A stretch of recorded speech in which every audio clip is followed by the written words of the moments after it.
Vadakara railway station പരിസരത്തെ പഴയ RMS office കെട്ടിടം നവീകരിച്ച് യാത്രക്കാർക്കുള്ള വിശ്രമ കേന്ദ്രമാക്കുന്നു.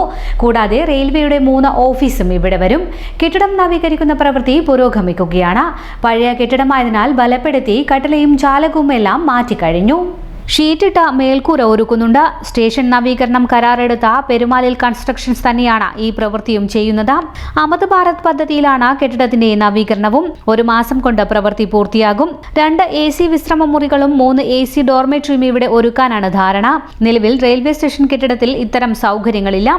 1ാമത്തെ പ്ലാറ്റ്ഫോമിൽ മണിക്കൂർ വാടക നിരക്കിൽ വിശ്രമ സൗകര്യം നൽകുന്ന AC ഹാളുണ്ട്. എന്നാൽ രാത്രിയിലൊക്കെ താമസിക്കാൻ കഴിയുന്ന വിധത്തിലുള്ള ഡോർമെട്രിയോ മുറികളോ ഇല്ല.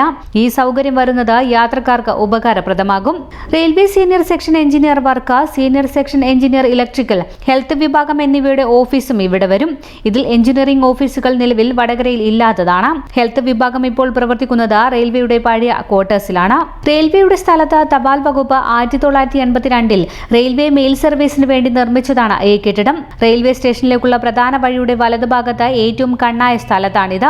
തപാൽ ഉരുപ്പടികൾ എളുപ്പത്തിൽ സ്റ്റേഷനിലേക്ക് കൊണ്ടുപോകാൻ ലക്ഷ്യമിട്ടാണ് ഈ സ്ഥലം റെയിൽവേ തപാൽ വകുപ്പിന് നൽകിയത്.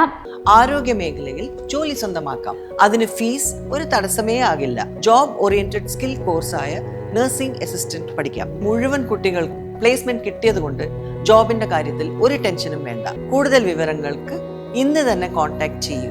CM hospital Vadakara,